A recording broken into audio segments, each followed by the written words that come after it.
for ourselves. For the participants, playing a part towards ensuring the success of the 2019 general elections is a dream come true.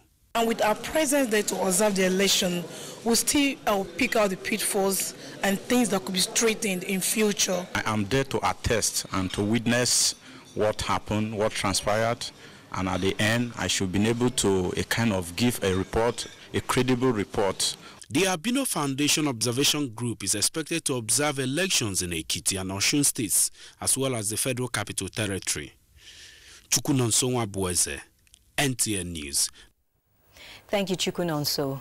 With just a few days to the presidential and National Assembly elections, the federal government has alerted the nation to a last-minute desperate plot by the People's Democratic Party to orchestrate a crisis and trigger a sense of panic among the populace in furtherance of its alleged plan to discredit the election and cause a constitutional crisis.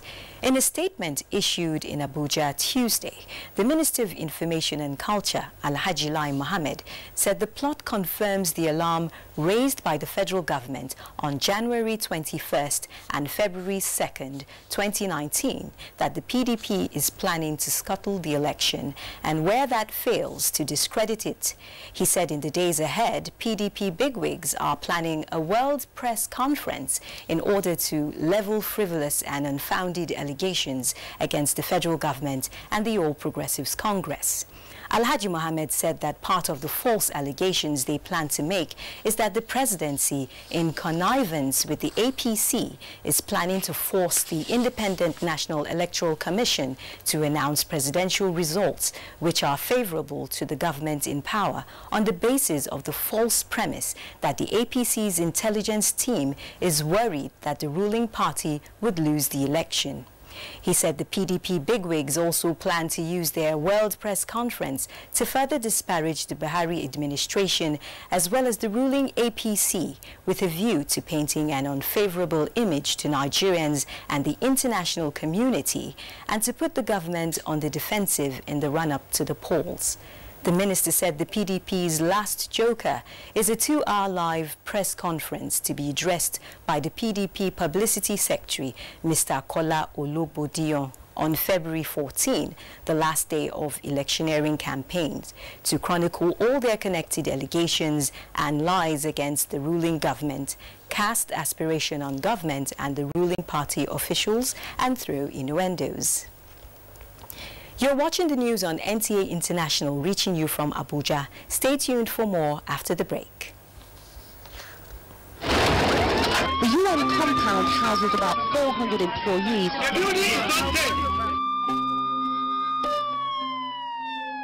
The Nigerian capital Abuja is still reeling from Monday morning's rush hour bomb. If the group did carry out the attack, it would be one of its worst. 2 suicide bombings in Nigeria. One targeted a convoy carrying Nigeria's main opposition leader. Gun attack on the central mosque in North Nigeria's biggest city, Kano.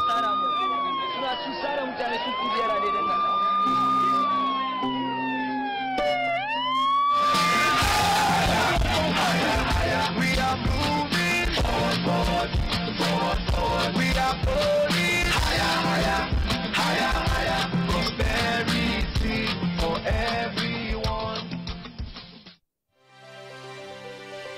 Over 1 trillion naira housing investment in just 3 years.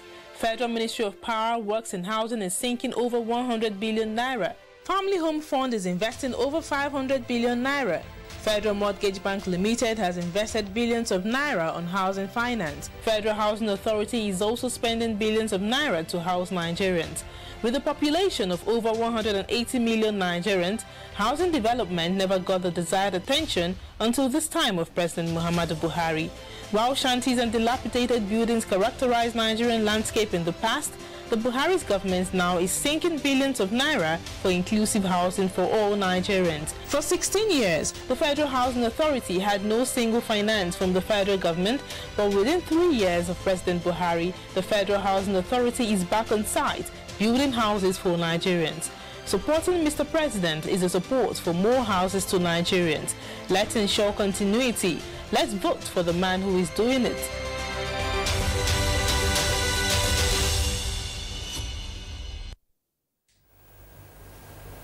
Thanks for staying with NTA International. Chiazalam Ikie is standing by with news from the financial sector.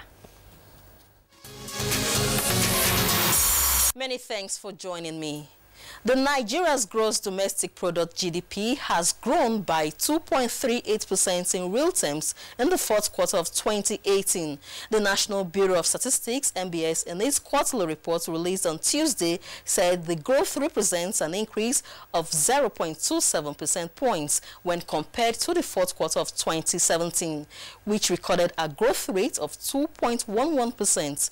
The report indicates that the fourth quarter GDP growth performance implies that real GDP grew at an annual growth rate of 1.93% in 2018 compared to 0.82% recorded in 2017, an increase of 1.09% points. The report shows that in the fourth quarter of 2018, average daily oil production stood at 1.91 million barrels per day. This was lower than the 1.95 million barrels recorded in the same quarter of 2017 and 1.94 million barrels in the third quarter of 2018. And the governor of the central bank, Godwin Emefiele, says the inherent risks in granting loans to MSMEs by banks is now reduced due to the introduction of the National Collateral Registry. With this, small businesses will now be able to get credit but also access it at reasonable rates. That's the package. I'm Chiazalam Ekie. The news continues. Thank you, Chiazalam. And still talking finances, the Economic and Financial Crimes Commission has arraigned former Secretary to the Government of the Federation, Babachir David Lawal, along with his son and 4 others before a Federal Capital Territory High Court on a 10-count charge bordering on conspiracy and fraud. Aliu Tukur tells us more. The former Secretary to Government of the Federation is standing trial for allegedly using his position to secure contracts worth close to 300 million naira meant for clearing of evasive plants in IDP camps in the northeast without executing them. This allegation led to his removal in 2017 by the government.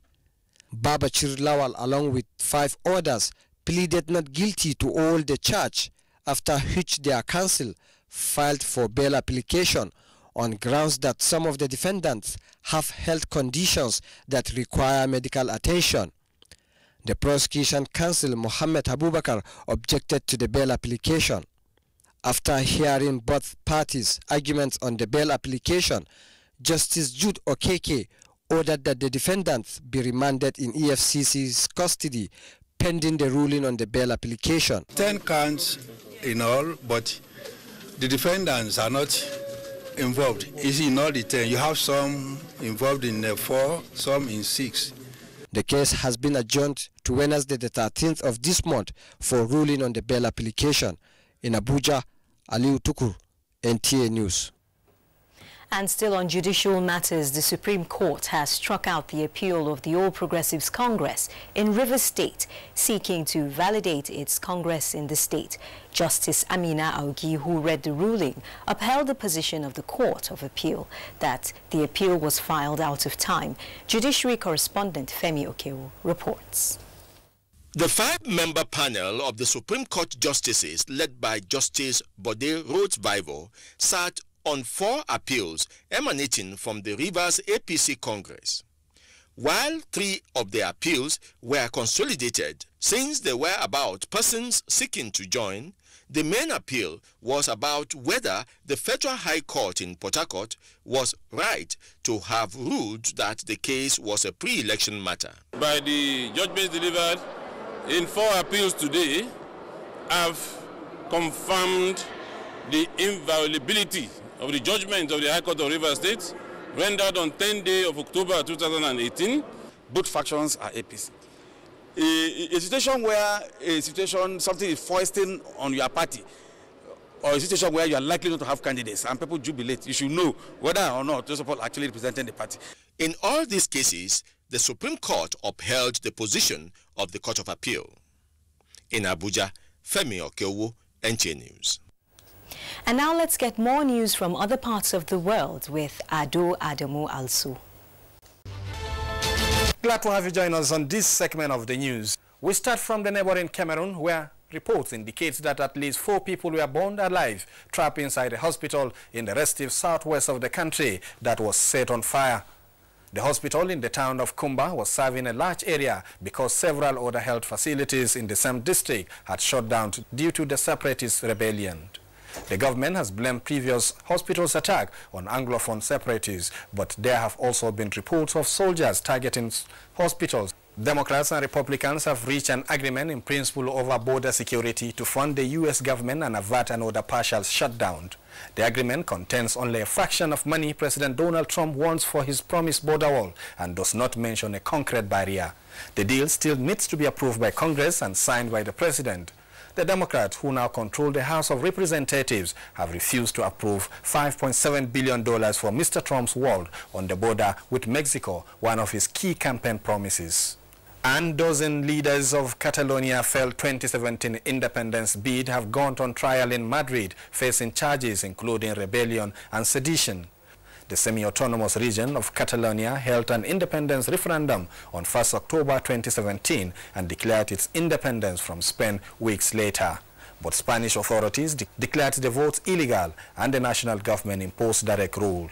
And that is it from here. Thank you for watching. I am Ado Ademwalso. And now for sports update with Kene Emma Abodike.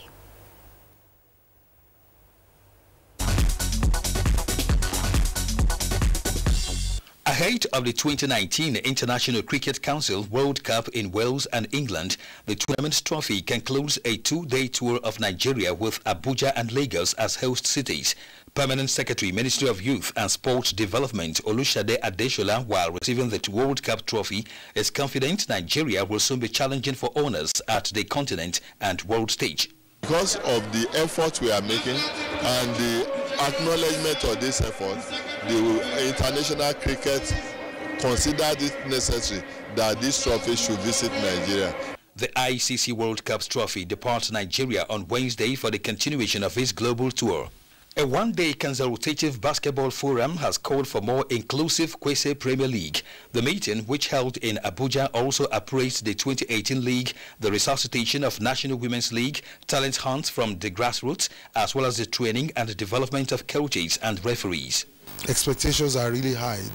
There's really a very vibrant growth plan for the Kwesi League. With Sports Update, Kenen Emma Abodike, NTA News. And that's the news on NTA International. Thanks for watching. I'm Najaa Atutijani. See you next time.